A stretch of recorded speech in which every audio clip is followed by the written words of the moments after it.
in to Up for Discussion.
All right, here we are. We are live at Ultra Products for Up for Discussion this evening.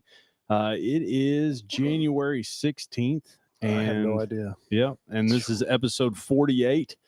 We took off a few weeks, but we are back, and we're pretty excited about it. We've got some great guests this evening, and I think it's going to turn out pretty cool because we've got guys that literally this is your first year hunting, right? Yep. And we're excited about that. 34 years young. 34 years young. That's, Yes, sir. Yep. that's awesome, man. And Cohen, how old are you? I am 18. All right. So we've got Shawn Otey and we've got Kohen Kinsolving on the show this evening. And we're excited to talk to them about, Lathan, what are we going to talk to them about? We're going to talk to them about, so this is your first year hunting? It is. First year, and you kind of broke in the Yeah, Partway Right through. towards the end. Yeah. Yeah. So we're talking about questions and experiences and what it was like hunting your first season ever. Pretty cool. Yeah, it's a neat thing. I don't even remember hardly my first season. Yeah, you do.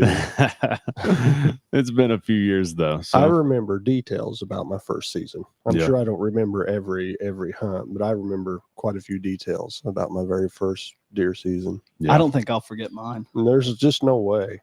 Yeah. It burns in the memory. It's almost like your first car or something, It is. And I know this. It's really important the people that you surround yourself with because they kind of draw you into things. And I'm sure that applies to you guys as well. So Definitely. yeah. No doubt. You may have some of those stories tonight. when it's That's all said right. and done, but Yeah. All right. So I'm going to ask you guys both to start out. What exactly was that aha moment, or what was the point to where you were like, I want to do this? Go ahead, buddy. Okay. I would say just starting just working here, and my cousin, he's a huge inspiration to me, and I think that it just kind of clicked. Yeah. And it definitely made me want to I woke up one morning and I was like, hey, I think I want to get a bow. And then that getting a bow turned into getting my hunting license and then going out and starting my hunting.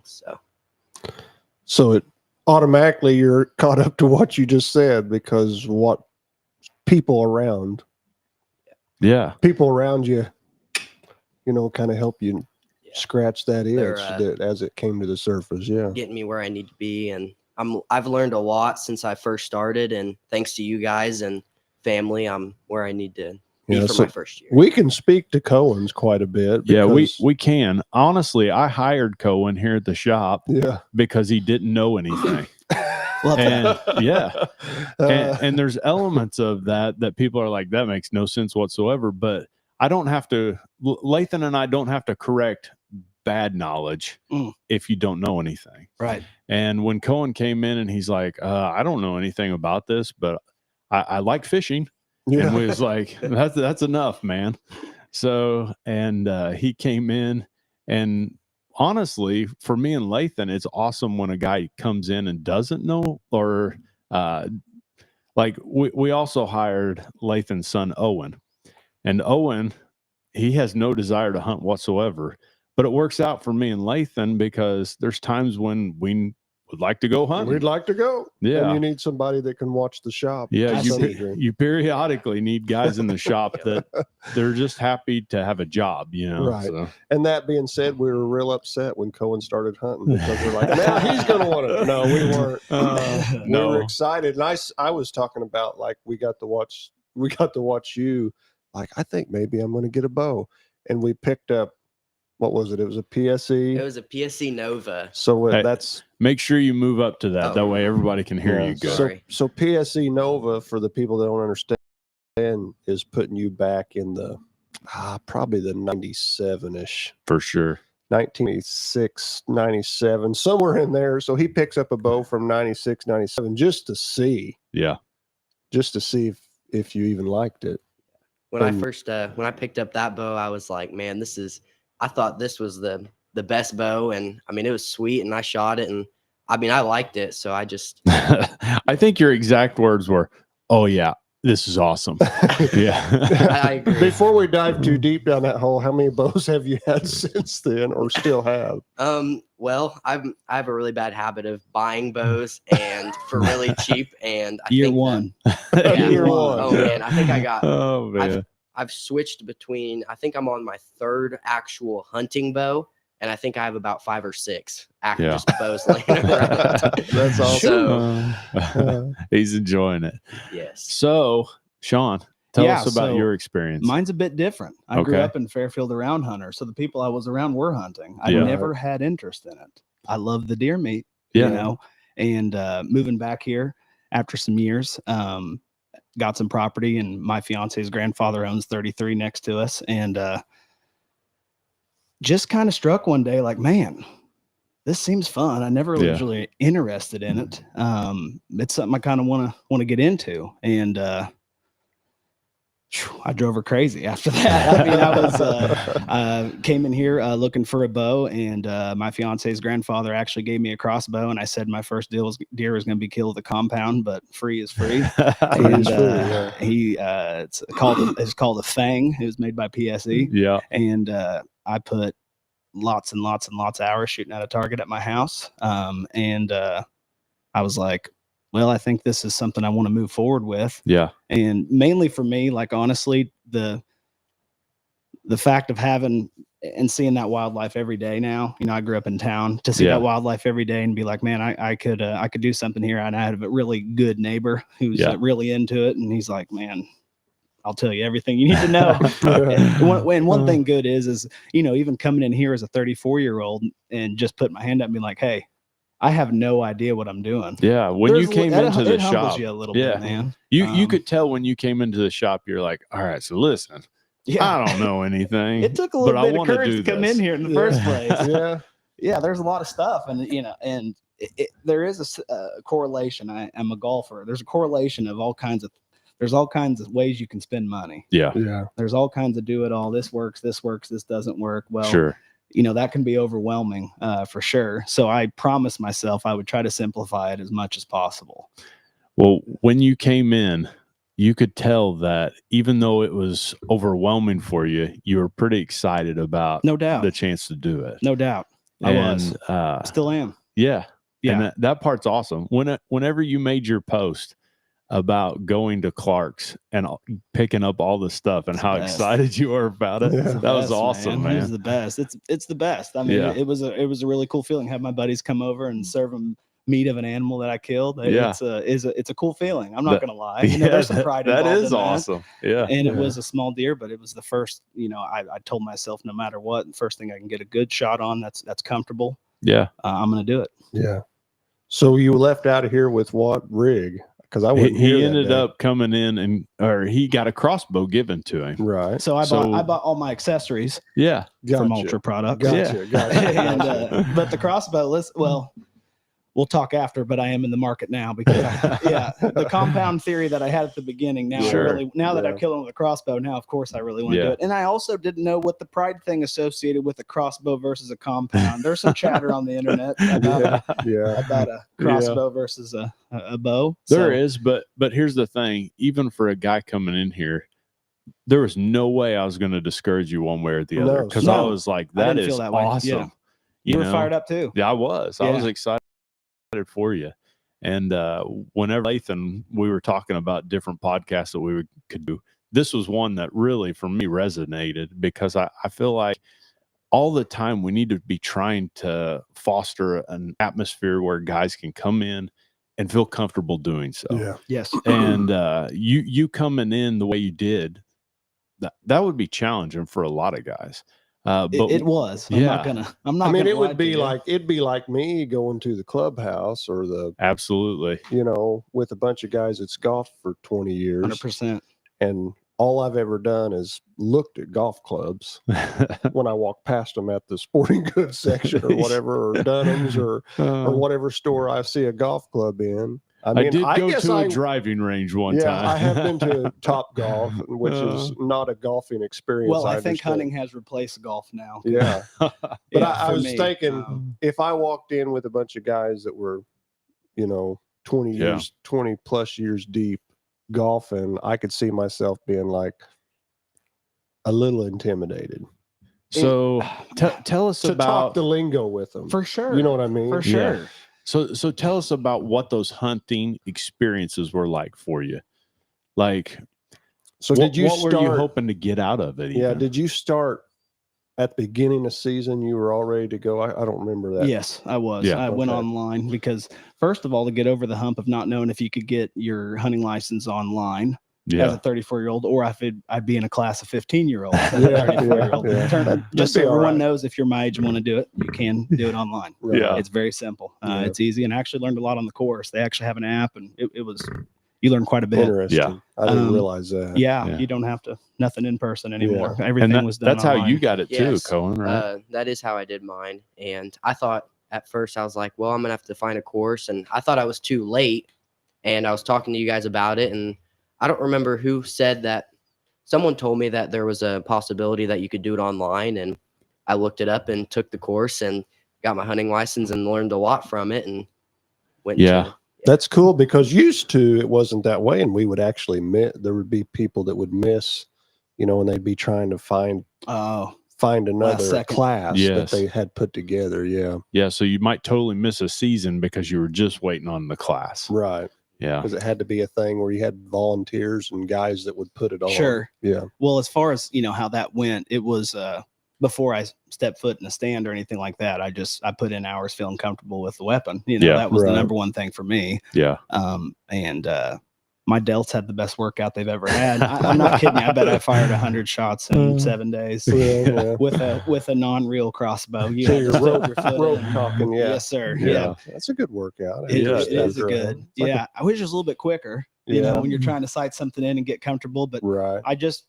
made sure I was 20, 25 yards was just comfort. And then I slowly started to step back and get more comfortable. And when I started to feel good from about 40, I felt like I was ready to do it. I actually did not go on opening day or anything like that. I waited until I was fearful of missing mainly. That was a big thing with me.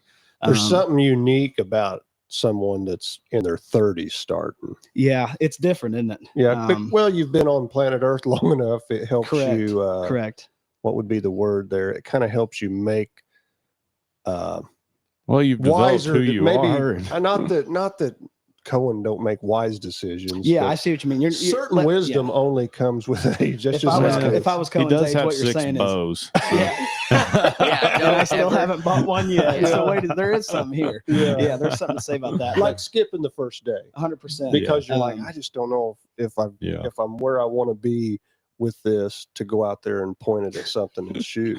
And for a 2-month period, wind mattered more than temperature. To me, more than anything, I was always checking. I mean, constantly, obsessively checking wind. Yeah. When you become a deer hunter, you drive around looking at flags. It's wild. You do. You do. It is wild. Yeah. And there was actually a stair stand that was an older one that had vines and stuff. I got that all cleaned up. I mean, it was sturdy as could be. And I was like, well, it's right beside a pond. And I'm like, well, this is a good spot to start. And I set up a blind on the other side in case the wind was going one way, I could go the other. Yeah. And had about, I think it was my 15th sit that That's awesome. I saw a lot. Yeah. And that alone, and morning hunts were, I mean, going in the pitch black dark and being by the water and seeing the world wake up. It is truly an astonishing thing. It And really seeing is, man. I know the order of operations of what animals are up first, and the yeah. squirrels that never go to sleep. I don't know if you know that. But they don't go to sleep. They'll wait till it's Dude. almost pitched sometimes my on Lord. of an evening. And the geese fly by and the world comes alive, and then that's when I'd always see action. I was like, this is just the craziest experience. And it's something that you drive by in a truck and you see them all day. The time. Yeah. And it is wild that you wait for that moment. And it's crazy. I mean, it's a different experience. It was unexplainable for me. Yeah. That's Every awesome. once in a while I have to stop because so I'm probably I don't know 30 years deep of bow hunting even, And I have to, every once in a while I stop because you get in such a routine, you're out there, but you miss the sunrise. Yeah. And you're out there, but you miss the big fox squirrel fighting over a nut, or something. Yeah. Sometimes I do have to catch myself. I was like, you need to stop and realize what the sunrise looks like Yeah, this it's morning. awesome. Sometimes it's just a sunrise. Yeah. Some weatherman could explain this. Then the next time it's like, what just happened? It hits a certain place. The sky turns fiery pink, red, orange, purple before it comes up. And Yeah, you have to awesome. be like, I'm 30 years in. I have to step back sometimes and be like, I need to take a second and watch this sunrise appreciate or that. go down. Yeah. Because it can go both ways. 100%. Yes, know. sir. Yep, no doubt. So you said 15 hunts. Is that when you took a deer? Mhm. Yeah. Yeah, So right around you 15 sets. you chronicled yours maybe better than I did, and that may be what I was alluding to earlier, yeah, like a 34-year-old thing. Yeah, I did. I don't know. I just in my head kind of had a theory based off where I'd been, and I again had a really good neighbor who kind of knows the location better than I. Even. Sure. And Right, he's like, "Hey, this is a good spot. My father's killed a lot of deer here," and I sat and I sat and I sat, and I saw all kinds of wildlife. I saw lots and lots of deer, none close enough. Right. Yeah. A lot of false alarm sounds. That's one thing that I Yeah. think everybody can relate to. Maybe as you Yeah. get more into it, you will realize what's not a deer. Yeah. They are quiet. Yeah. They are very quiet. I mean, there's so many times where I was like, man, it's right behind me to my right. I can hear it coming, and it's a squirrel or it's a bird, man. Yeah. Lots of getting the heart rate up just to turn around and be disappointed. You know? Right. Well, it's amazing that I don't know what a squirrel weighs, pound and a half or two of gray squirrel anyway. Yeah. And he'll make 3 to 4 times as much noise. There's no way it's not a deer. As a There's no way. As a 180-pound deer will make walking through the woods. Yeah. Now, deer have their moments where they make lots of noise, if they're rutting chasing. But I still struggle with like, oh, I hear something over there. And I was wondering if that ever. Well, I mean, obviously, you become a little bit more refined with your ears. You Right. definitely do. like, here's what I notice now. I hear things and my attention goes to. I was like, what is that over there? Could that be a deer? You hear it over there in the brush, and you're unsure. What I have found, I still do it, but probably almost 10 out of 10 times or 9 out of 10 times. If I wonder if it's a deer, it's not a deer. Yeah. And then you hear that distinctive steps. Yeah. Like you can the tell stride, their pattern. their stride or their gait as they're walking through country leaves. It's You're different. like, get up because this is a deer. Yeah. And generally it's a deer that steps out. But so No doubt. 15 But hunts there's in, a different pattern from a squirrel that's jumping. Yeah. To that. deer almost sound like a person walking through They the do. woods. Yeah, they do. And They like, probably don't make as much noise because they don't have near Yes. this footprint that we have. But their stride, even though they've got 4 legs, is similar. Because I have stood up and thought that is a deer coming, and out of the honeysuckle steps a person. Oh, that's not a deer. and you start to wonder too. I mean, after just I've struggled with patience historically. Yeah. And it has, for the outside world, helped me with that as well, of course, Yeah. because you expect, you start to clean the vines off this old stand and wonder, do they still come around? Is it still worth coming around? A house had been built within the last 5 years there. Do they stay away because it's, there's people coming in and out? You start to wonder things like that. And I'll never forget, like, just looking around the area with the side-by-side, and I saw plain as day a big old mat, a bed. And I was like, okay, They're here. Yeah. They're here. we got something. That's enough for me to wake up tomorrow and get after it. So That's right. yeah, no doubt, man.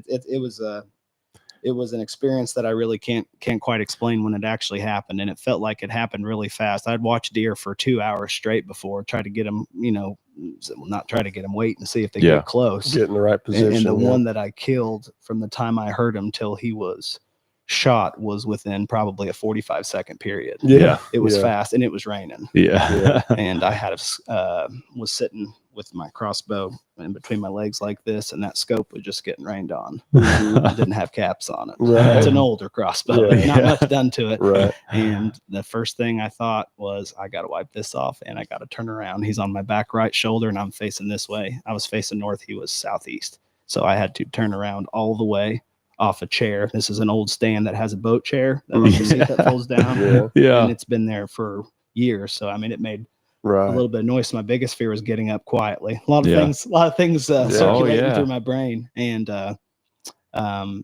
he bleeded.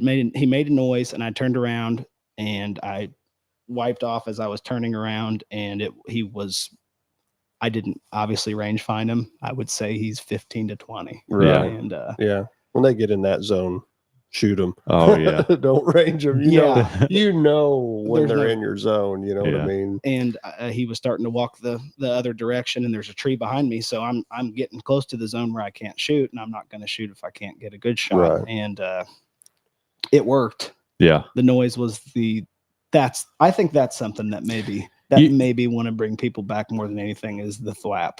The noise that you hear is unlike anything ever. You hit that soft target. There's not a noise that like an arrow hitting a deer. It's a distinctive sound, and within that sound there's several sounds. There really are, and there are some that you're like, didn't like how that one sounded. You know? The big thing for me, that sound, the second best sound was I don't know, you got a crash out. I mean, I heard a crash out when they start thrashing. And I heard a crash out, and then I heard nothing. And I was like, okay. And so you didn't see him with your physical eye?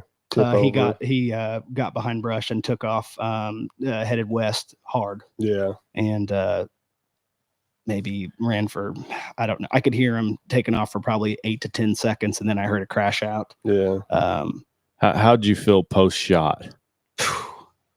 I mean, you would have thought I killed a trophy. I mean, seriously, you would have thought I killed a trophy. I called my fiance immediately, and I was like, I did it. And she's like, how long does it take? She's like, there's churches in like 2-3 hours. Like, I gotta get this deer to Clark's. There's a lot going on. Let's celebrate for a second. We'll worry about the task at hand after. And I called my neighbor immediately. He was hunting with his son. They dropped what they were doing and immediately came over and helped me out. Yeah.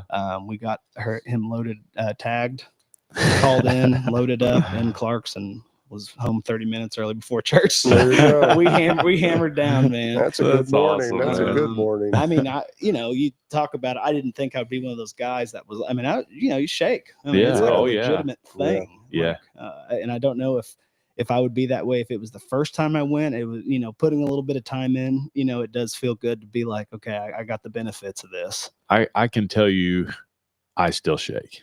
Like there's an adrenaline dump that happens. Like it's almost like you build up. When you're cold. Like it is. Yeah. Like if you are freezing cold before it's all said and done, you're like, like you cannot control it. Like man. I could maybe not even be like, I'm in the cold and I'm not warm, but I'm not sitting there going like this, shivering.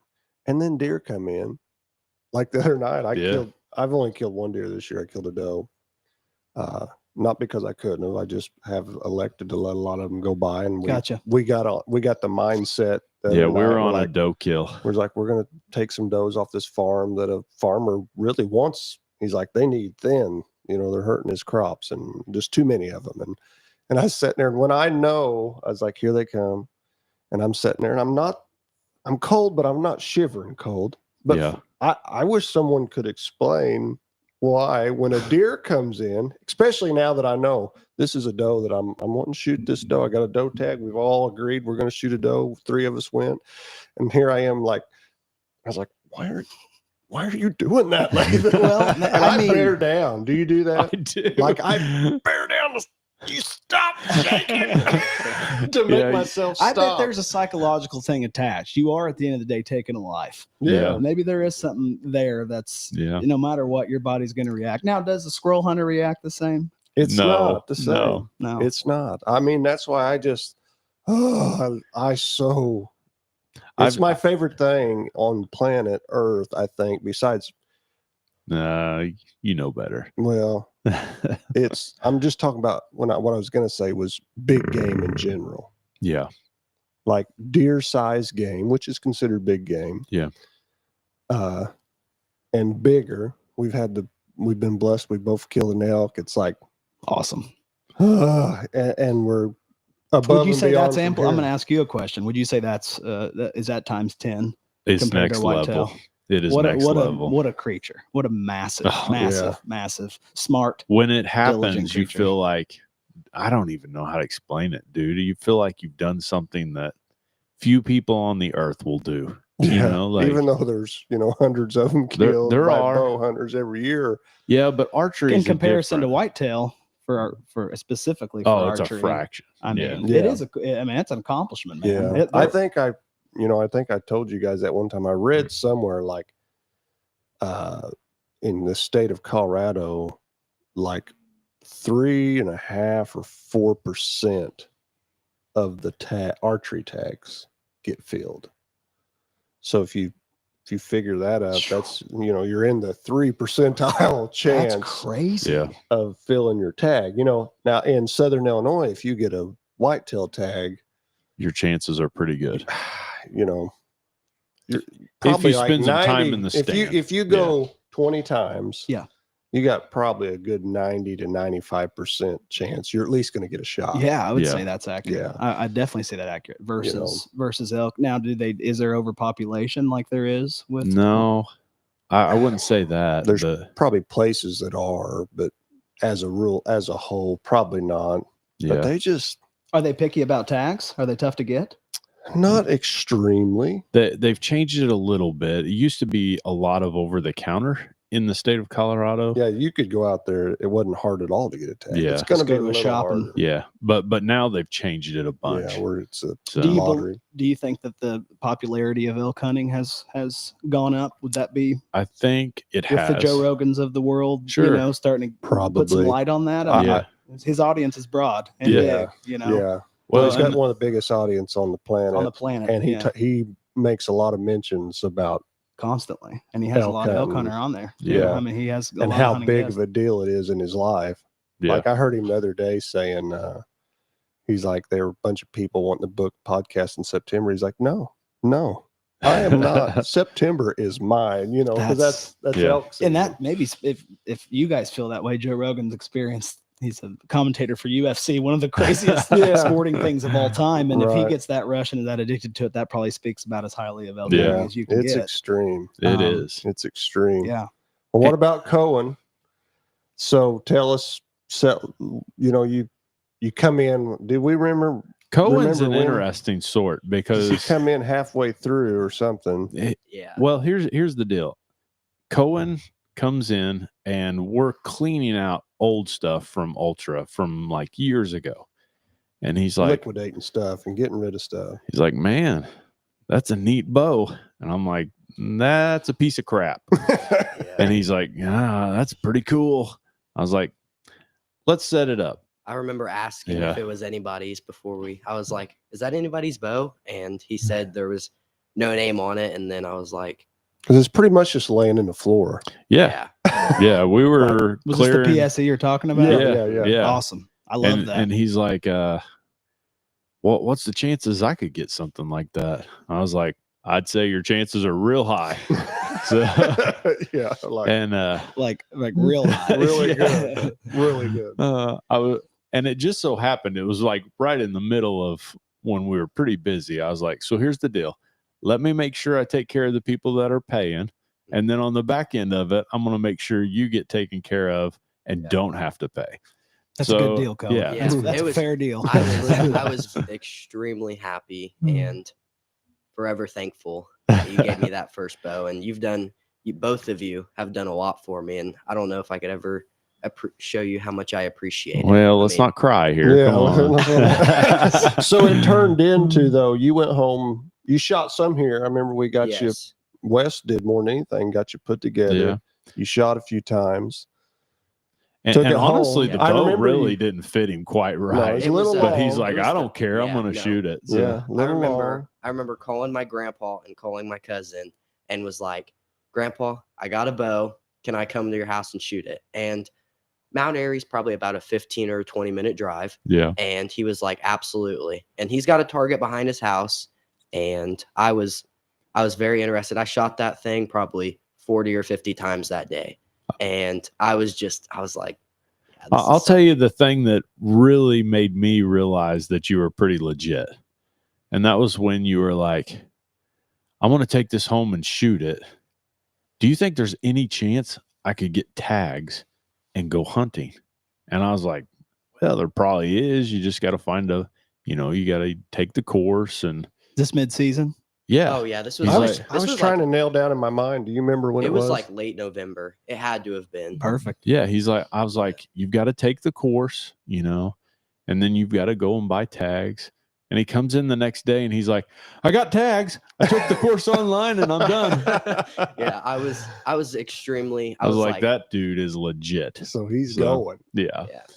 So And, you come in, you've shot your first few hunts. What were they like? Oh man, I mean, it was. Did you go by yourself the first time? Yes. I think the first time I ever went was whenever I went to my Uncle Jake's. He sat me up in a stand, and But he kind of took you to a spot. Yes, Gotcha. he took me to a spot, and he told me, he was like, have fun, look around, and just if you see something close enough, shoot it. It's your first year. And I mean, he told me anything you see that you should shoot, just to, Sure. And learn the game. Yeah. And there was a couple times after that, I started going to my grandpa's in Mount Airy, and he's got it's almost like a tree house or a little tree cabin up in the trees, and it's surrounded. And kind of like a shooting house type stand. I've hunted out of it a bunch, and I've seen lots of stuff, but again, they were really far out for me, especially just since I was just starting. And yeah, I think one of the funniest things was when you were like, hey, do you think there would be any deer behind my house? yes. And we were like, behind your house is really good, dude. Yeah, we know where he lives. Yeah. I kind I of do grew too. up. I also, I grew up out in that area, and I'm like, yeah. You might want to spend some time out there. And probably even more so in the future, as long as you can hunt there. Yes. Yeah. So out behind my house, there's a little bit of woods, and I wouldn't say it's not huge. It doesn't take much though. It's definitely something. And I remember walking back there for the first time and was like, yeah, I set up cameras, and I went back there and put up some cameras and checked them and had some deer on there. And I mean, again, this is my first year, so everything I saw on there was like, man, this is huge. And I remember reporting back to you guys and showing you these. Yeah. You had a couple dandies though. Yeah, had a really good buck, There were and then just bucks in general, because you were like, what do you think? What do you think? I was like, I think you shoot that deer if it comes by you. Yeah. Just shoot.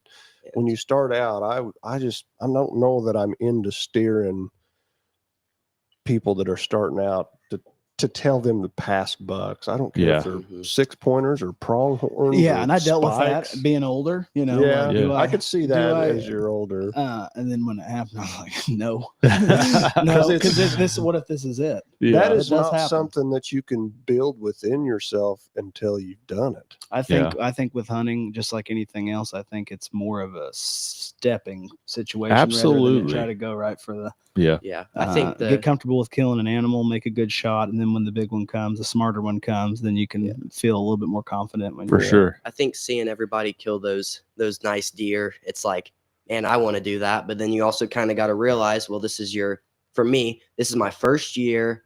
I need to just shoot something. Yeah, and you got to have realistic standards. Yeah, So that's pretty, I'd say, semi-profound what you say, because the hunting industry can go that way. It's like trying to lean people, and you just deal with the personal, like what you're saying. I see, man, so and so, and my neighbor. Have you seen very many YouTube hunting videos where they shoot a doe? No. Or we ought to see more. I think should I probably really see do. more. And you don't see anybody posting like a little 6-pointer yearling, or something like that. And there was a day, I promise you. I mean, I let a lot of them. I let one go by me this evening that was just a young buck, but there was a day none of them went by me. When I was Cohen's age, they didn't get past me. Yeah. I lived by the if I can get a good shot. And even when I was younger, that's what I was saying. The wisdom thing comes in. When I was his age, I may not even been real great at being like, that's a great shot. Right. Because Yeah. sometimes I shot and I was like, that wasn't probably a great shot. Yeah. But I learned that along the way. That was something I thought might be different with you, where you came into it later. You've been on earth long enough to know and get some wisdom. Like, I need to wait a little longer. Yes. Before I shoot. When I was probably like, shoot. I was like, oh, if I would have waited, I might have got a better shot. I did come into it with some guys I respect quite a bit who are, I would say, pretty successful hunters who are maybe a little bit picky, and they kind of set the record straight, and I valued their opinion, because they had been doing it a long time. They're like, hey, dude, you will miss. This will happen. It might happen your first one, it might happen your 100th. Yeah, but it will happen. It's going to happen. So I kind of did go in with the realistic expectation of trying to negate that as much as possible via distance to target. That was kind of my whole theory. If the closer the animal is, more successful I'm going to be. Right. That's exactly did they also pass on the information that you're going to shoot one and not find it? Oh yeah. Yeah, because I dealt with it with my buddies. I mean, I dealt with it this year. I had a couple friends that it happened to, and one was down in Shawnee, and he told me all about it. And it's brutal, and it was a warm day, and he's sick about it. And it did make me. I did realize, talking about this with all my buddies and guys who have been doing it a long time, that there is way more of a respect for the animal than people think. Absolutely. I've seen guys more distraught over missing a deer or, God forbid, shooting a deer and it not being found than I have over.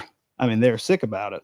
Sick about it. And it wasn't a trophy buck. I'm talking a doe even, it did make me be like, okay, this is, there is a sense of respect for the animal here that I really value. Tighten up a little bit, or no doubt. Yeah, no doubt. Like I think back when we were young, because I think I started, I'm almost sure my first bow season was I was in the 6th grade. Could just barely crank a bow that was legal to shoot back probably and shoot it. But a couple years had went by and I got some of my cousins. I was like, man, you guys ought to start. They were like a year younger than me, 2 years younger than me. I was like, you guys ought to start bow hunting. So they got bows one summer. And I remember my older cousin, he was younger than me, but the oldest of the two told me, and I was only like 3 years in. But of course, I'm getting close to Cohen's age, and I feel like, I got this figured out. I killed several deer with my bow. Let me tell you how it should go. But anyhow, he was telling me one time, he's like, well, here's how I see it. If I ever wound one and don't find it, I'm going to quit. I'm not going to do it no more. And I remember telling him, I was like, well, you might as well quit now. Yeah. You might as well just go ahead and quit. Okay. Well, that's the thing I keep hearing right there. Is you might as well quit because you could go 10 years and not lose an animal. You could go 20. It could happen. And then it could be the next one. You know? And I have shot several deer, and I don't know, we can go there or not, but a lot of podcasts probably don't talk about the failures and what they lost, but I've lost some deer. Well, you had one season that was tragic for you. I had a season before Team Harvest started that was like, my wife had to come in and hold me and be like, well, she kind of jerked the slack out of my chain. I had gotten really trophy minded, and I'm not even against that. I'm still that way. That's why I haven't shot a deer till a doe the other day, because I like to sit and wait for an older one. I don't want to impose that on anybody. If you want to shoot the first thing, I told Cohen, shoot the first thing that comes by. Little horns, big horns, no horns. Yeah. Maybe don't shoot one with spots, but that's not even illegal, I don't think, is it? You can't shoot them with spots, can you? I just took my course, and I don't want to answer this because I don't remember. I feel like if they legitimately have spots, you're not supposed to shoot them. I could be wrong. You can't hardly find them with spots. Right. They've by pretty the time much lost them. October hits, most of them have lost their spots for sure. But anyway, I don't know where I was going. Where was I going? Well, you were talking about Kristen jerking the slack out of your chain. Yeah, she jerked the slack out of my chain because I fell across the bed like, I need help. I've lost a couple really nice deer, and I was distraught. And she's like, are you even having fun? And I laid there after she left the room, kind of scolding me. I was like, I'm not. Yeah. I'm not, because I had killed a few nice bucks, and now I had this persona like everyone's expecting Lathan to get a good deer. Oh, right, You know what I mean? of It's almost like course. this eagle thing, and nobody's exempt from it if you don't watch it. Do you think that exists in other sports? Well, Like- with like others, such a- with social media, I think we can associate fishing for sure. Yeah. What about But like golf? golfing. Like you ever- everybody expects me to li- shoot this. Like hunting, golf is a humbling thing. Oh, it Yeah. is Very, massively very, humbling. very humbling. Either it works or it doesn't, Right. and it's visible immediately. Right. Yeah. So there's That- not really a lot of stories that can be told unless the guy was by himself. Yeah. You know, which Right. which could be just like hunting. That could be Makes you similar as question the well. story altogether. Correct. Yeah. Correct. Something I was going to mention earlier that he mentioned is, the camera thing. That became an addiction quick. Yeah. Well, obviously you want to see what where you're going to be at, Sure. Yeah. and what you got going on and checking. So you have cell cams or just? I do. Yeah. Yeah. And they're having trouble, but they have trouble with battery. The batteries have trouble with cold weather. I've noticed. They've been really quiet lately, but yeah, I still check them out. I mean, during when I was in it, I was checking about every notification. Then you start to realize you got raccoons, squirrels. Now I've got nothing but coyotes at 2 a.m. So Yeah. just nothing but coyotes. Time But to clean that up. it is. I know that's the my buddy, a gentleman who I work with. He told me, he's like, man, he said that if you want to have some fun hunting, he goes, that's a fun hunt. Oh, it Yeah. is. So Yeah. we're going to do that. We're going to do Yeah. that for sure. You need to do that. Yes. And, but yeah, seeing, how many, especially bucks, hard for me to differentiate does, but, how many bucks pass through that don't end up, coming back, and then you start to see the same ones over and over Over and again. And over. it might be, dude, it might be 3 weeks. I'm like, oh, he's back. Okay. Mhm. Yeah. There is something about that where, also that can be, you start to look at the time, obviously time, Sure. and again, there's it just starts to layer where it started to make sense to me. I'm like, man, every day about this time, they're passing by right here. And I Yeah. have this right beside my stand. I need to be getting there a little bit earlier. I just started to kind of, not figure it out. Yeah. You can't figure out an animal. But it Right. teaches you things. They are animals Yeah. of habits, though. I did learn Yeah. that. Yeah, You that- I learn do their- believe that. You learn their niches. And then Yeah. and then rut happens and everything goes out the window is how I feel as well. Yeah. It just turns into pandemonium out Pandemonium. Yeah. Yes. there. And Chasing, and that's when I was alluding earlier, they get noisy. It's yes. like you just hear them breaking brush, and they're way more vocal. I mean, I was a little 2-pointer and he was vocal. I mean, he Yeah. was making noise coming Yeah, all the way up. He was because- stomping. Yeah, because deer in general aren't real vocal. Not They're- not overly vocal. Yeah, they're a pretty quiet animal if you think about it. I mean, a coyote's way more vocal, Oh yeah. and turkeys are very vocal. Vocal. Yep. And we love elk. Elk are vocal. They're the talkingest thing. When things are right for them, they talk to each other. And that puts deer in a little of a different category, because they're not, even when the rut's in, if you think about it, they do a lot of grunting, subtle, but they don't have any real long range communication, Yeah.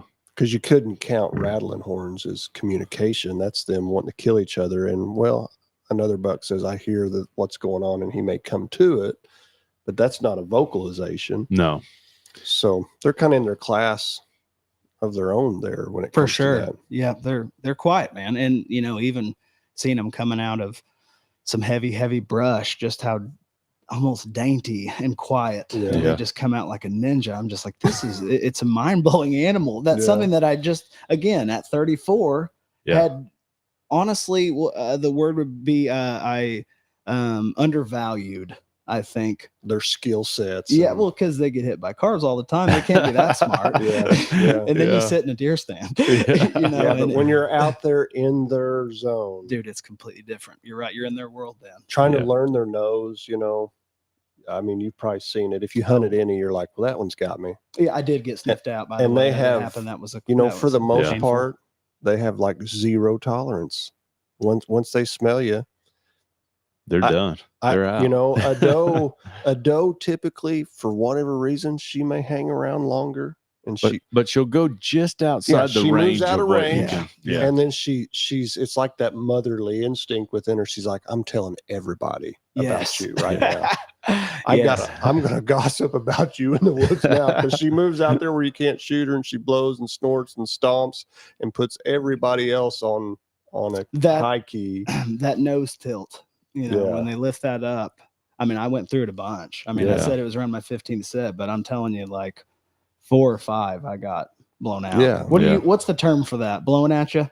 Yeah, They blow at you. Yeah. And that's what happens. There's I mean, a lot they of do. hunters say if she blows, she has to go. She has to go. You know? Yeah, that's true. And I don't really live by that, because I'm not going to shoot every doe that blows, because I would have so many dead deer laying at my house in my freezer that I'd be like, I ain't got no more room, because that just happens, I'll tell you this. Here's a tip for you. I'll take as many as I can right get. now while the snow is on. Look at where they're moving, because It's a cheat code. it is. Wow, I never thought of that. Like if you go out and you're like, all right, there's the trail there, there's a trail there, like, because you'll see runs, but runs change as season goes on, and like you might not as effectively see it next year, but once those crop rotations come into the same, you'll see it again. So like it might be 2 years before you're like, those are the spots. But right. I mean, yeah, because the crops change every year. Corn's in that field next year, beans, corn again. So it will change their movement cycles. And then you got geographical places that just naturally, there's always a good run there. Yeah. And you can overlook them. Yeah. And if you go out and take a walk in the snow, you're like, can't overlook that. Right. I mean, I could show you a picture on my phone. I took it. Did I send it to you or just Josh? You sent it to Josh, but Josh showed it to me. That, I walked into a place and I was like, yeah, that is a tattletale.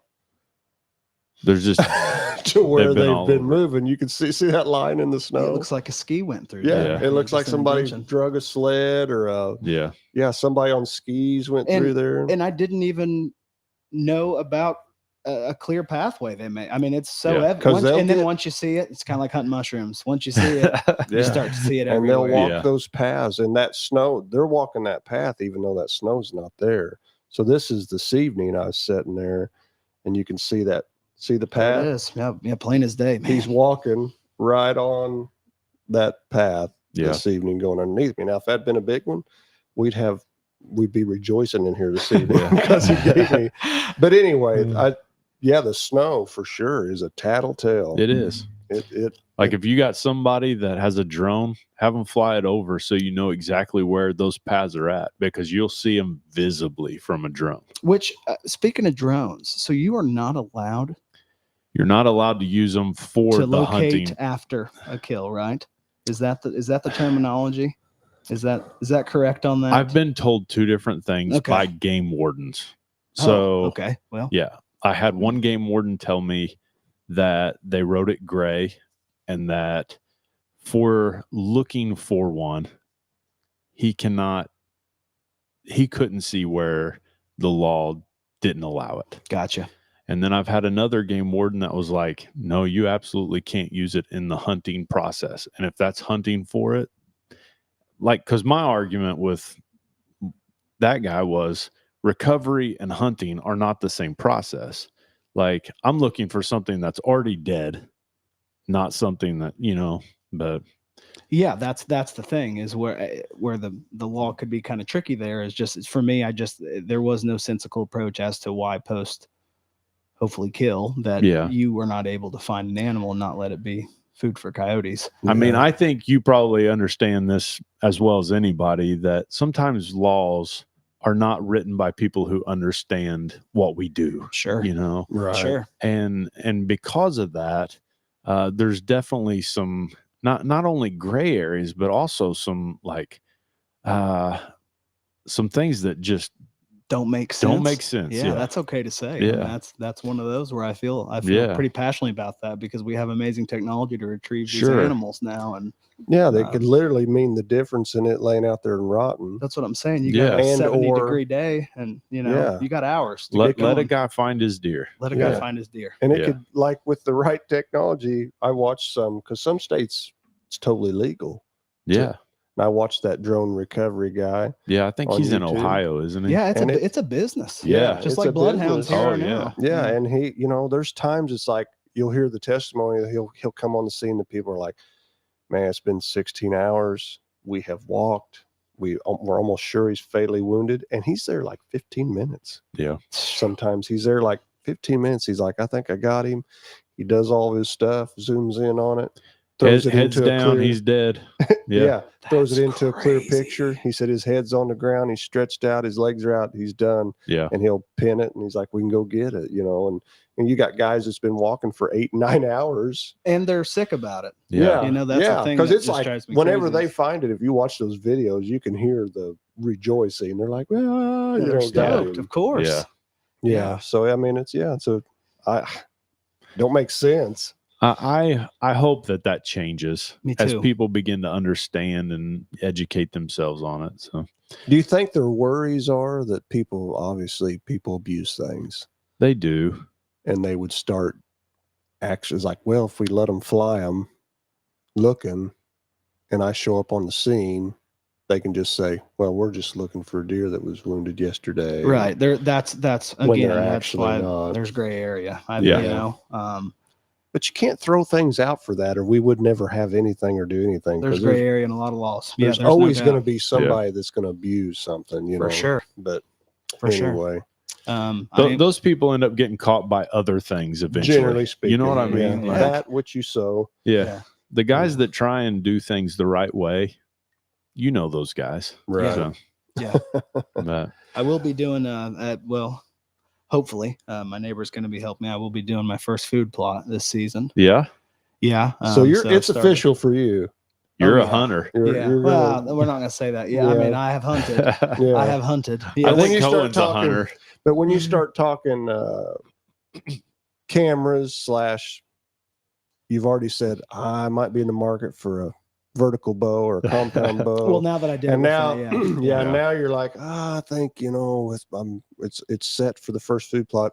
Then it's official. You have fallen in. You played on the muddy bank long enough that you slipped in. The old saying says. You know, my whole theory is that there were men who, my fiance's grandfather, who pulls up in a lawn chair in brush with a bow or a shotgun when Yeah. it's season, Yeah. and will kill an animal and wear a flannel and jeans yeah. that he has tied on in Yeah. his washer. He Right. has tied, Yeah. and he has never believed anything otherwise. And he kills a deer every year. Yeah. Yeah. So there is a theory to be had that I was like, okay, I'm not, just because we're in this world, I'm not going to try to get as many gadgets, and Sure. I'm going to Yeah. try to be as fiscally responsible about this, because I think we can all agree this Mr. Six bow can be an expensive habit. Definitely, yes. And you know, obviously buying the clothes, getting the gear, Yeah. bolts, arrows, tips, cameras, I felt like were something I had to do. Yeah. Maybe not, but it helped me a bunch, man. There's all sorts of things that Oh. are only there for marketing purposes and getting somebody to buy it. For Right. sure. And some of them legitimately help you too, though. Yes, they Because do. there's things that help me that I don't have to have. Yeah. I could sit out there with these pants and this jacket on if it wasn't freezing and kill deer with this stuff for on. sure. But good camo does help me. For Yeah. sure. You know, And there blend is in. there's a different animal, a different size of deer that you're hunting. And what I've learned from all my friends is they are alive and big for a reason. Yeah, Yeah. they definitely. They got street smarts. I was getting ready to say this That's earlier, like that They doe. got cred. When we were talking about the doe gossiping and telling everybody you're there, very seldom will a 4.5+ year old buck ever do that. If you Yeah. see him and he hits your wind He's like, 15, 20 seconds and he's gone, where she may be 15, 20 minutes yeah. hanging around. So there is an obvious difference there. I've always wondered why. I don't know if it's the male, female, the motherly instinct against the I'm selfish, it's all about me, buck. You know, he's like, I only care about me. If I smell you, I'm out. And the doe's like, I care about everybody around me. Yeah. That would So, make sense. You know, I mean, don't know if that's what it is, but I was like, whatever it is, that's the way it is. They seem smarter. Yeah. They definitely utilize the stealth better. That's for sure. Yeah, and it seems like they use the other deer somewhat selfishly. Yeah. It seems Let like them go ahead they and let everybody else check go that area out first. and Yeah, I'll follow they'll be the last one to come into a field. Yeah, if you're a late season hunter, they get very predictable coming to food. But generally speaking, obviously there's always exceptions to the rule, but generally 95% of the time 10 deer come out, you think, well, there's not a good one. Oh, there he is. He's Yeah. the last trailing behind. one. Yeah. He's 15 minutes behind all the rest of them. Yep. They've He's let already them come out and be the sacrificial lamb. Yeah. But has he not learned that I mean, that's instinct of being older? Yeah, I'm Yeah. going to be last because the last doesn't seem to die as soon. I'll be last because if I see an arrow fly Um, into that woman over there, then I'm going to turn around and head Yeah, back. I'm out of here, Yeah, man. I'm I'm outta out of here. Yeah. But And the food plot game, by the way, that's a whole nother planet you can get into. It is. Oh my Lord. Yeah. it's a deep dive. And I'm the 30 acres is next to a major highway, so I've done research with my neighbor about something I'm sure you're familiar with called Egyptian grass, a real Yeah. tall grass that grows to kind of Yeah. create a lane. So I've got all these Yeah. visions, in my head of kind Right. of the route I want him to go. Yeah, and then you're I'm sure, in there now. You're in there. Yeah, you're Um, thinking for sure. yeah, and Uh, the scent thing too. I mean, there is you shouldn't say this, but I mean, you might as well not go if it's not going to favor you in that spot. And there's certain Yeah. spots that I had where my buddy's like, "Hey man, I mean, I'm just being honest with you. The nose is, you have to see it to believe it." there's know? a certain time of year where you're like, all right, I can push it harder than what I can the rest of the year. And that's during the rut. During the rut, it's like everything turns off on them. That's wild. Yeah. I mean, they'll run through your. Now, obviously, I I'm think, not saying No, like right. totally throw it Right, out. right. I'm Yeah. just saying You you got can 15 push mile it an hour wind harder. against you. You're not going to be in a great place. What you're saying is Yeah. you're not going to worry like you are when you're not in rut. Yeah. For one, they'll be in places they're typically not. It's like, well, Sure. all season the deer have come from over there. I have to hunt this with the wind like this. And then the rut comes in. You're like, well, they're coming from back there, and they're coming from running every direction. And a lot of times they're moving so quick. I've had lots of bucks. I think they missed my wind just because they're moving so quick. Gotcha. Now if they're just sauntering and walking, Now, when they're moving quick like that, are they goal driven? Are they headed to a destination? they're either chasing a doe, or they're looking. They'll have their nose to the ground and They're looking for the next girl. yeah. They're And it's like, possible a girl went through 20 minutes ago that and you didn't yeah, see her, you didn't. but he's coming Right. through now. Something like that. I So had to stop mine. Yeah. I had to make a little get its attention. Yes, Yeah. put the brakes make a little on. noise, and he stopped, looked at me, and we had a moment. Yeah. we had a moment. I think we made eye contact for a second. I was busy trying to wipe that scope off, but Well, Cohen, how did you handle the first deer that was in bow range? Like, did it make you nervous? Was you nervous? Oh yeah, definitely. You hear your heart beating in your Yes. ears? I remember it was actually, believe it or not, it was my second or third time hunting, like, ever. And I remember my cousin took me. He wanted to take me to this spot and see how it was. And it was, I mean, it had to have been like right before it was time to get down, like 10 minutes before. We were like, man, should we leave a little early just to. And then that's whenever I saw something in the brush to the right. And I thought, oh, it's a doe. Like, awesome. Like, first, like, maybe if it gets close enough. And then it popped its head up. And it was actually a really nice 8-point buck. And I was really excited. And as soon as that happened, I mean, I didn't even know what was happening, because I didn't know that, like, something that I feel like people that don't hunt and don't do it, like, you shake so much and it's like you freak out, and then you go to draw that bow back and you're shaking, and it's just, I mean, it's a whole different thing. Yeah. And it just takes time. And so where did you hit him at? Because you had a different experience for sure. Yeah, so it was with that Nova. I was still getting, I shot that thing tons of times, and I was like, I think I'm going to stick to that 20, 25 yards. Yeah. I don't want to shoot any further than that, because I wasn't comfortable. That's a good plan. I wanted to make sure that I hit the deer where I needed to and didn't and I pulled back, and it was a crazy experience because that buck pulled into 40 yards, and I was like, all right, I'm going to stand up. So I stood up, then it pulled into 30, and I actually drew back when it looked right at me. And that was a terrible decision, but surprisingly did not care.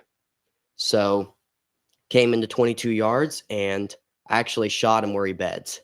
And it was, I think he was getting ready to lay down for the night, and I drew back, and I'd made sure to take my time, and I shot it, and it hit. I'm pretty sure I ended up hitting it in the shoulder. So that's just barely, but that's a tough lesson to learn. Like, stay away from those shoulders. Yeah.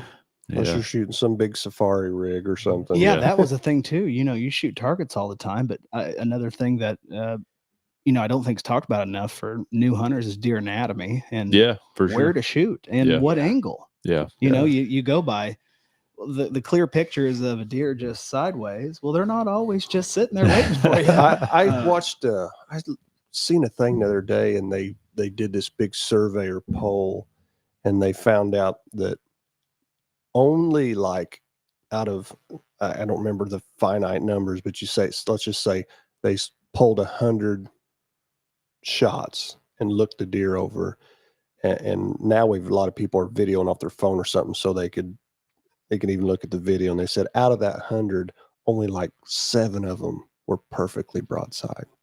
But out of that 100, like 80% of the people said, oh, it's perfectly broadside. Like, they saw the deer. It's an illusion almost. They saw the deer's broadside, but then either they had video data or entry exits that were like, oh, definitely not. He was broadside. not quite broadside. Wow. There's an obvious quarter. Yeah. 2 year away that you're like, that's obvious. But I've been there, and we've videoed, and I've shot that big 6-pointer years ago. In my mind, he was broadside when I shot. And then when you played the video back, I was like, he's quartering at me pretty good. One thing you can learn to look at is their legs. Yeah, if their legs line up. If it's like, wait a minute, I'm seeing all 4 legs clear as a bell here. Yes, that's actually it's great. Like he's quartering, or he or she away or 2, whichever way it is. But so it was a neat thing, I said, because it's like, people's like, well, how come I'm not finding this deer? Well, this guy was like, this could be a lot of it, because our mind sees that animal broadside as a 2-dimensional almost. Correct. Yeah. When actually he may have been quartering to you. So not that you can't kill a deer slightly quartering to you, but you need to hit him possibly a little different. Yeah. So we're holding for broadside shots when, in all truth, that deer had so many degrees tilted towards you or away. Yeah. The shoulder is scary. The shoulder is big. Yeah. It will bigger stop. than I had anticipated. There are rigs that can get through it. There's people out there that say, oh, you can't shoot through a whitetail shoulder. I don't believe that to be true. No, I think you can.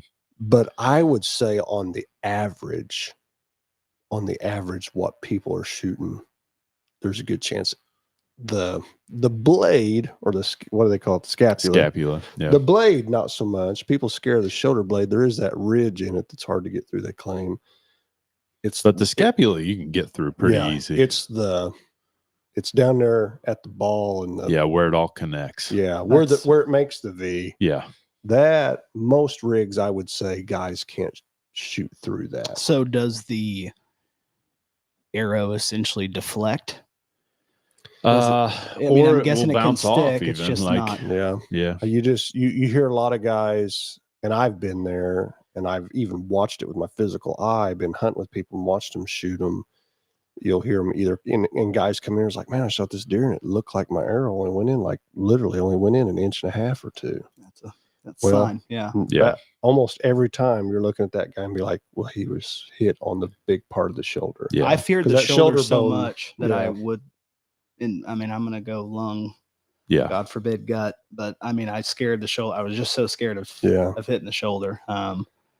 It was, that was the one thing with me that I kept thinking in my head, as far as you're talking about quartering away, and they actually have kind of cool simulators on the internet. Kind of click and shoot where you would aim, which is nice based off, and it's actual images. Yeah. There's some pretty cool stuff that is not only developed now, but also that they're continuing to work on. But it's a flat target that you can put in front of your target. Okay, so and it has Looks like an animal, like a deer. Or yeah, an like elk or- you can get all different kinds of animals. Gotcha. And there's an app that so when you shoot it for where you think you want to hit it at, and then you can walk up and on your phone it will show you what organs that you penetrated in that spot. Wow. Yeah. Okay. So And you can move and it will move with that. And you can click on it and it will take out the bones. It'll take out the lungs. Like you can look at it and to determine exactly Pretty where you neat. hit. when Yeah. are you guys getting that here? Well, I don't know. We'll see. Like I would say it's something that we can have relatively fairly affordable, quick. isn't it? Because Yeah, it's not bad. they're just flat targets that to the eye look 3D. Yeah, Actually, they're made out real. of sign materials. Yeah. What they're made out of. Okay. And it's got an app? But it's tied to an app, and that app is what is amazing to me because I mean they've got a target area that is almost like Velcro that you can replace if you need to if you shot it up. Right, that pulls out of it. But you still have to put it in front of your target because the sign material is not going to stop anything. You know? Right. But every one of their targets are recognized by this app, and it shows you exactly where the organs are at. So That's Yeah. handy. yeah, it's a it's good very cool. good learning tool. It's a good thing for anybody because my uncle helped me start bow hunting more than anything. And one thing he would beat, and I could say this to Cohen and even you since you started, he would beat in our heads as boys because we spent hours shooting dots on a bag target Sure. or whatever, or the bottom of a Coke can we'd Yeah. set on a bale of hay back in the day and shoot that silver part, shoot at that for hours. And he would be like, don't forget, there's not a dot on the deer. Yeah. Yeah. Yeah, And you because that's true. You have to hone in on a spot to shoot that spot because he says you'll just look at the brown, set your pin on there somewhere and touch it off in your excitement. And you're like, the old aim small, miss small. He would be like when that deer's about to get their pick out, he's like, if you see a tuft of hair that's out of place right there, or Just something. the shadow of the shoulder, that it's like, I'm going to aim an inch and a half to the right of that shadow, something to help you Visual hone in aid, on a yes. spot. Yeah. I can honestly say it took several years for me to do that. Yeah, I He can would tell me imagine. that, and here'd come a deer. I'll be bang. I was like, I didn't aim at nothing. Yeah. Out of my excitement, of course. But Yep. so I guess this is a question I was thinking of. So now Cohen's hunted half a season. Probably didn't get to go as near as much as he'd love to, but now he's got a bow out there. It's all blacked out and Oh, he's got a sweet one now. brand new this for you, year's buddy. model. He's got all summer to shoot it and hone the skill. But the question I could ask both of you is like, I guess from now on, do you ever see yourself not going deer hunting? Go ahead. Like, you know what I mean? So Yeah, picture I the next understand. 20 years. Yeah. Obviously life changes. You may have to move to a Yeah. big city or something, but even if you move to the big city, in your mind, do you think I'm getting away for a couple weeks and going back home or something to deer hunt? See, I think that I plan on hunting for quite a while. I mean, for as long as I can. But of course, if let's say eventually I wanted to get married and have kids, and that could maybe set me back a few years, and then maybe I could eventually get back into it. But I think that unless something huge changed, but I have definitely grown. It's so weird that I just woke up one morning, was like, I want to try this. And I mean, I did. I mean, I feel like I was pretty quick. Like I got that bow, started shooting, and I was like, I want my hunting license. I want to go out there, and I want to. Who doesn't though? I mean, who? Well, there's a few people. Well, But like of course, down, like next year, you're like, I'm going hunting next year. yes, definitely. And I don't perceive, unless something drastic happens, I'm just going to hunt from here on out Correct. every year that you can. Yes. Okay. That's kind of answers my question. Yeah. There's a part of me that wishes, obviously, now that I've done it, that I would have started sooner, but there's no point. Yeah. Yeah, in you Yeah, you can't reflecting. play those Go back. games. Or in my head, is it a good thing that I started, now, because I might have 18 bows, and, we got a 5 and a 9-year-old at home, Oakley Tatum. Hello. Love you guys. Know you're watching right now. And, with I work in Mount Vernon, time is a big one, right? Yeah. They're not making no more of it. Guys, I set one time after I killed my deer, and I had felt that I had got what I needed out of it. Yeah. And I'm really ready to go next year, but there's just, time matters to me more than anything. Yeah. So I'll do it when I can. Now the morning hunts, the good part about hunting as opposed to golf or anything like that is kids are usually asleep when you're going in the morning. Go Saturday morning. A lot of times by the time you're getting back, they're just really getting their morning stretch on. Yeah. Correct. And as long as it wasn't affecting my mental health when I walk in the door, she's like, well, my fiance, who's amazing, was like, well, that's like, you'll know. You'll know. Not this time. And, there were some frustrating hunts, and I'd come home a little frustrated. I'm not going to lie, of course. I mean, where you see them and you wait and you wait and you wait and they don't get close enough, it is it's taxing mentally, especially when it's weird when, being 34 and never have done it before. Right. Sure. There's something about that's like, it's going to happen. Right. Like maybe it might not happen this year. And I had come to terms with that, that maybe, hey, and I would still have went next year. So if I wouldn't have got anything, I think in my head, I'd like to think that. Sure. But now it's solidified, now that it did happen. Because you're planting food plots. Yes. Let's get the snow off the ground, and then we can talk about the food plots.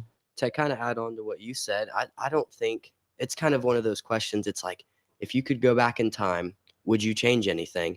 And I mean, of course, a lot of people are like, oh yeah, I'd go back in time and change this and this and this. And looking now, I really don't know if I'd want to change anything. I think that there would be certain things that I wouldn't know, honestly. And that sounds kind of weird to think about, but I think there would be certain things that I wouldn't know about. And there would be some stuff I would know about.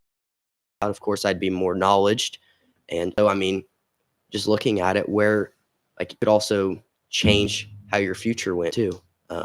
Sure. I mean, it's steered, like bow hunting has steered elements of me and Wes's life. Oh yeah. I mean, probably massively truthful. Yeah. I mean, it just has. You can ask my wife. It's look what you're doing right now. You can ask my wife of 27 years. It's steered me a lot of directions. Not always the best. I mean, it was always good. Sometimes I could be very extreme. Yeah. I can be like, I'm like asking Wes, can I leave the shop today and try to get, I'm already wondering, what are we doing tomorrow? Because, I had a pretty good hunt this evening and stuff like that. Of course. People always ask me how much I hunt. And I used to have a saying, I haven't said it for years, because I have turned it back, a little more mindful in my, when I was Cohen's age, it was like out of control, I guess you could say. I'd go no matter what. But anyhow, I've turned it back. I used to have a saying. He's like, how much do you hunt? I said, well, I generally hunt the first day, and I generally hunt the last day, and I generally hunt every day I can in between those two. Yeah. So that's a good way to put it. I think, I think I feel grateful more than anything that I got to do it. And that I did it, and that it's something that I'm interested in, and that it's something that I continue to do as you get older and still have passion and love for, and I think that's an amazing thing. It's a hobby that teaches you a lot. Yeah. Can be useful. For sure. Yeah. If the apocalypse happens, 100%. Feed them kids, you know what I mean? Shout out to Clark's. I'm loaded up right now. I feel like as far as patience goes, everybody could learn a little bit more patience, and then it makes you realize, man, you're willing to sit and be quiet and spend lots of money, a lot of time. When you're conversing with somebody, you're like, hey, sit back and relax and listen. Right. It did taught me a lot more than I had anticipated, other than just killing a deer. That is one thing. That's one show I'd like to have. I'd like to have Battle of the Processors, and I'd like to have every processor around, like, send us their stuff to where we just eat it and we're like, yep, or nope, that's not my favorite. That's interesting. Yeah. You got a deep mind sometimes. I think it's a great mind. Just make sure you give yeah. me a buzz. I'll be here. Yeah. For that episode. Me too. Be hitting the deer bologna, the summer sausage, the sticks, getting it all in. I think it'd be great. I think it'd be great to be like, what are you known for? Yep. Send us that. Yeah, that's a good idea. Yeah. I would reach out to them. That'd be a good thing. The creativity, that I've seen now in the social media world with venison recipes as a whole. Oh yeah. Don't you feel like that spectrum has broadened? Because there was a long time where ground venison wasn't sought after. I think Steve Rhinella has helped that a bunch. He has. And Meat Eater, guys, like I said, 34 years old. I've followed Meat Eater for 10 years, 10 plus years. Really? Which is crazy. Yeah. I loved it. I mean, that was my Netflix go to bed comfort show. Yeah. And guys, talk about a guy who humbly will film 5 episodes of not killing a singular animal. Yeah. And still. But it's fascinating. Like, it is. He goes to Mexico and shoots, doves or something, and how they process them. There is one question I have for him. I'm sure he's listening. So. Throw it out there. Maybe he's listening. That man gets the tags. Boy, he does. He's like, I was lucky to get this tag. Yeah. And I look up, I'm like, how did you do that? That is unbelievable. Yeah, I'm not sure luck He has.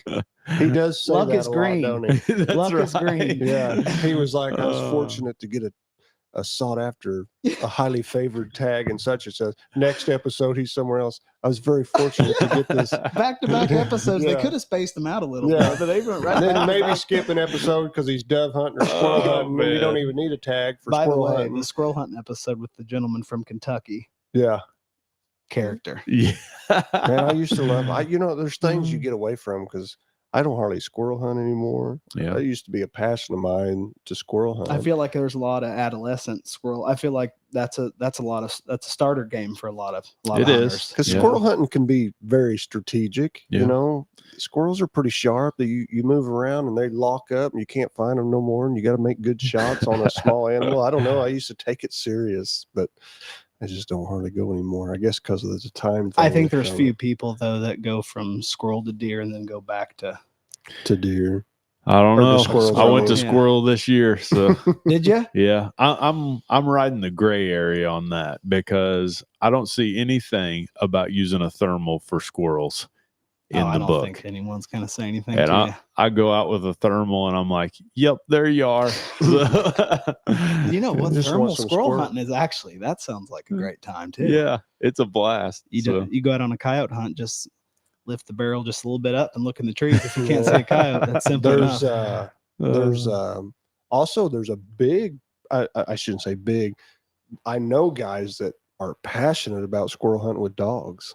Oh yeah. They love walking the woods with a little bitty 5-tree dog that will tree those squirrels. My fiance's grandpa, he's got coon dogs and they do squirrels as well. I mean, he's about it. Yeah. So Patrick Halbert asked a question, or a series of questions actually. He said, "What's been your biggest challenge in starting out?" Any thoughts on that? For me, for sure, was time. That was the biggest challenge because I felt like I was really behind. I felt like everyone was on season 10 and I was just starting the show. Yeah. And I was trying to catch up to everybody. For and then sure. I put that to the side and I was like, I'm going to go at my own pace. Yeah. And that's kind of my biggest challenge, was dealing with that time and trying to get to a level of comfort where I could even start the hunt. Right. I'm not sure that will ever change. Yeah. Because there's elements of time management that, it comes into play all the time. I mean, when you're, how big was your kids? They're 5 and 9. Yeah, 5 and 9.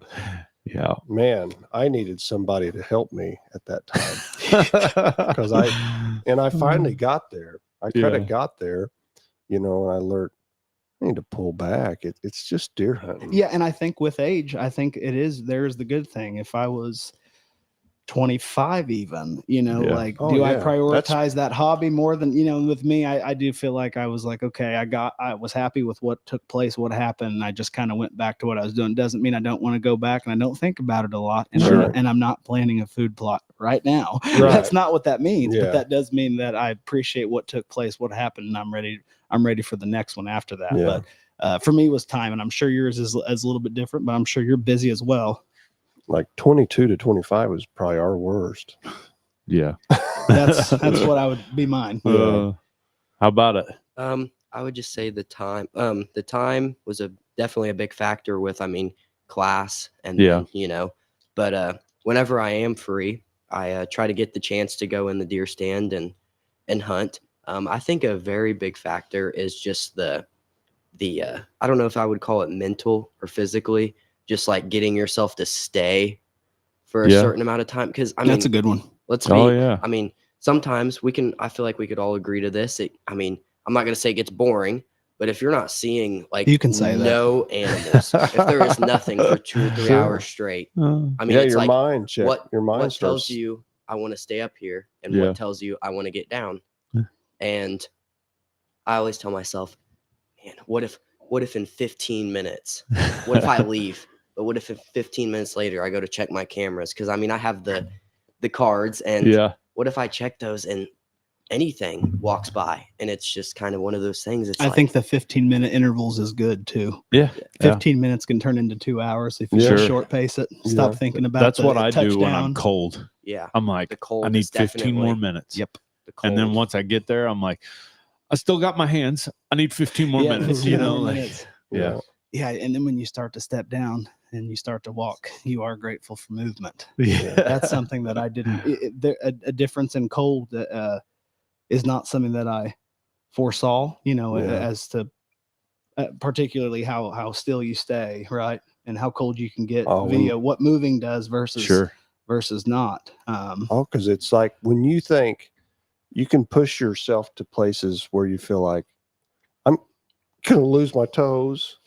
You Yep. know, they're hurting so bad, they're cold, and your hands are so cold. I've always been fascinated. You're like 50 yards from the tree, Yeah. leaving, and you're like, wow, I've got it back. it's amazing. Sometimes I think, oh, just turn around and go back and get in your stand, because he's like, now, take a 100-yard walk and come back. There is a humbling aspect to that. It's to like- leaving, and then the camera lights up Yeah. like crazy right when you Yeah. leave. You're just like, this is are they playing? Do they know I'm here? It makes you wonder sometimes that they're not patterning the person. Did Patrick ask any other questions there? He did. He also wanted to know who got you interested in hunting.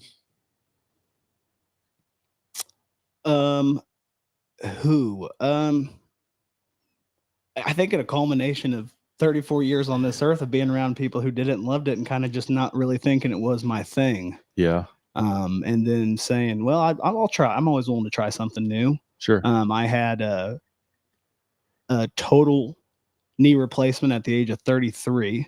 Wow. Brand new knee. Really? Yes. So that limited me for a certain amount of time. And I was just thinking about certain things that you can and cannot do with that I'll Yeah. live with forever. And I was thinking of things, and I was like, man, this is one that's not as taxing, Yeah.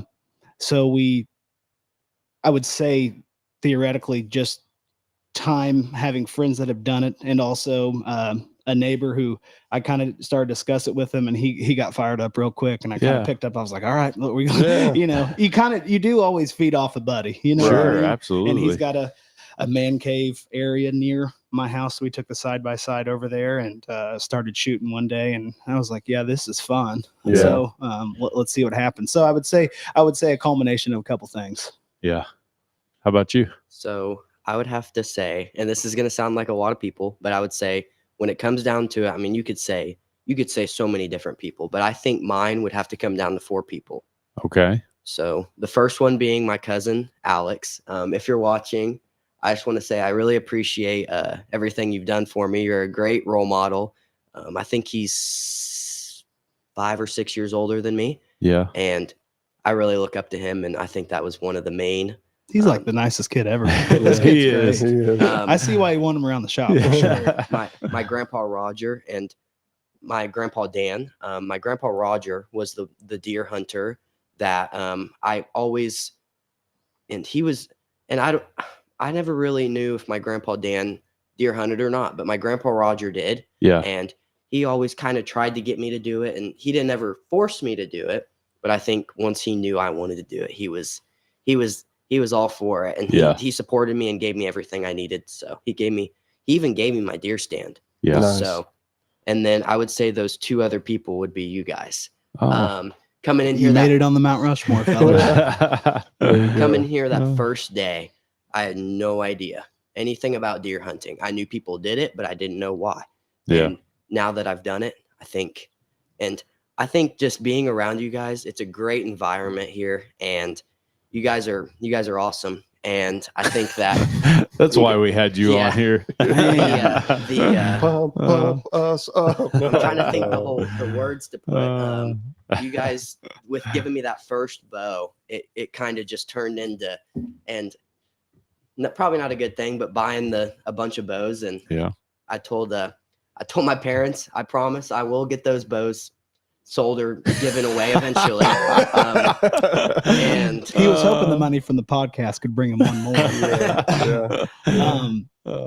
Good investments. Yes, you definitely. sell I got 2 little brothers, and they're almost 6, and I bought them some bows for Christmas, and I think that they definitely look up to me, which is kind of a weird thing to think about because there's a lot of people that look up to me, and it's just weird because maybe I could give one of those bows to them. Yeah. And it's just kind of one of those.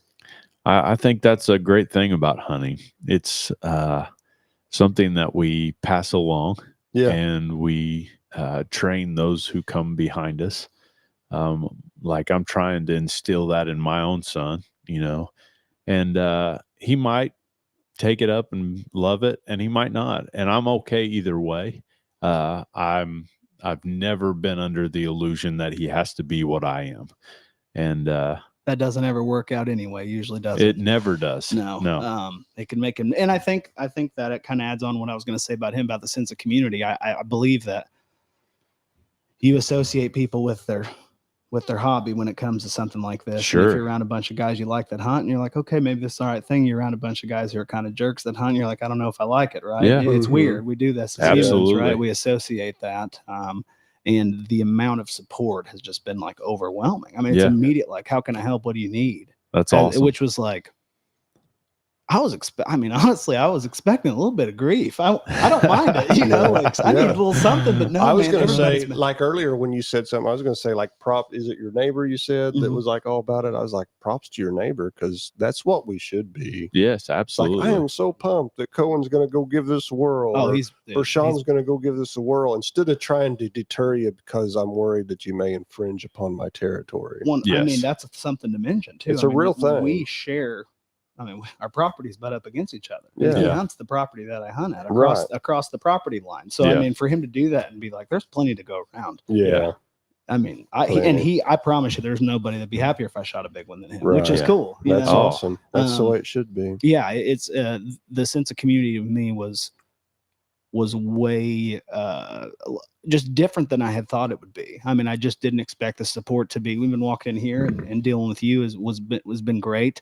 And being like, hey man, like this is exciting. And I had told him about, I was like, you only get to kill a deer for the first time once, and I'm 34. I was like, maybe I film it. Well, I think I'm going to try to maybe film something with my first kill with a compound. Yeah. Next year. Yeah. Cause that's a whole nother world. Yeah. And see if I can get lucky enough to do that. So, it's been awesome. That's great, man. I think hunting, and especially archery hunting, but all hunting stuff, birds, squirrels, rabbits, deer, bigger game, I think it is all done best when it's passed on. Yeah, I agree. Like somebody helped you. Somebody's probably been like, your neighbor's probably been like, well, man, you better get out there 10 minutes earlier. Or if you do this causes you to be more steady in your shot, things that you just don't know. So that's a way of passing on. I was watching the videos about Pope and Young, some people don't know what that is, but Pope and Young were 2 guys that got fascinated with archery, and they met a Native American that passed everything he knew on to them. And they come up with this whole system and this whole way of life of archery, and it was something that was passed on. Like, I got things from my uncle, and Wes has got things from me, and I've got things from him, and he's got family. Like with coon hunting, how much you grabbed from your dad. Yeah. That, like, if you go coon hunting tonight, you're going to do it this way because Steve did it this way. Yeah, for sure. and it's because it was the right way. Yeah, if you saw Yeah. results, you're gonna Yeah. you're gonna mimic and it's that. because somebody took him and did it that way. And I got to know? give a shout out to a coworker, Chris Oglesby. I bugged him to death every day at work, showing him camera pictures, talking about I mean, dude, I wore him out. But he's always there to give me an answer. Yeah. You know, Yeah. he's fired up for me too. I mean, Right. he was the second or third person I called when I killed one. That's so awesome. Having guys that, you know, he's a hunter I really respect. He's a little bit of a picky hunter, I would say. Yeah. But he's, you know, he's got a backlog to prove it. And I just really, again, if you're going to get, just like you said, if you're going to try to mimic or learn from somebody, you know, if you know this works, why would you not try to just absorb as much as you can? Yeah, I'm just, you know, I learned not to be afraid to ask questions. The biggest hump was walking in a place like this, Yeah, you know, yeah. and then after that, I can ask questions. You Yeah. know? Yeah. I think that with the whole camera thing, like you were saying, and bugging your coworker. Oh yeah. Oh Speaking of man, coworkers, dude, I'm Yeah. telling you, I'll come in here whenever I come in here to work. Oh, man. I can't imagine the amount of times that I have shown both of them these pictures of these deer, and I mean, I probably bug them too much. No, not And, at all. But yeah, I mean, it's And I awesome don't even because know then if they I give ever me. gave you any good advice, but No, I think yeah, my main definitely. advice was like, go sit there and stay as long as you can. That's think- some of the best advice. that's Yeah. pretty sound advice. It's not just the like you both have given me plenty of advice, not just on those pictures of those deer, but just everything. And I think that it's very important that, I mean, again, I am a first year deer hunter, and if someone wants to try it, I think that I would give them every bit of knowledge that I know to kind of help them get started Sure. and just to kind of pass it along, because I mean, I don't know. I think Yeah, there's You're going to be of- training little brothers one of these days. Yeah. That's right. Yeah. that's yeah, for sure. our son got a BB gun for Christmas, so Awesome. look Man. out, squirrels. Yeah. Here we There you come. go. Here There we you come. go. Or look out windows. Or That's what windows, happened with yeah. me. So Yeah. I was shooting out windows. Yeah, we're gonna we're doing some gun safety as we speak yeah. right now. Yeah, Oh. my dad came in the house several times and said, Yeah. Oh, Come the here. finger. Yeah. took me outside, and he's like, we don't shoot this. I see you shot this with your BB gun. This is not what we shoot. Yeah. And it was generally something about glass. Yeah, you there's know, always glass involved. jars and bottles. He's like, glass everywhere. Anyway, Good episode, guys. Yeah. Awesome. been Man. Thanks for enjoyable. having me. Yeah. Thank Yeah, you thank guys you. so much for Thank you coming for on. letting me be on here. I really appreciate it. Yeah. Lathan, you got anything left to say? I don't think. I'm glad for you. Yep. Thanks, buddy. I- Appreciate it. I say, keep going. Keep going. You'll learn. Absolutely. I still, so I wish I had a number. If I was 13 when I started, I'm 44, Well, Do that's the math. 31. 31 years. If So only you had a number. I can't do it in my head. I can't. So 31 years, and I still am fascinated at times. I was like, I have never seen that.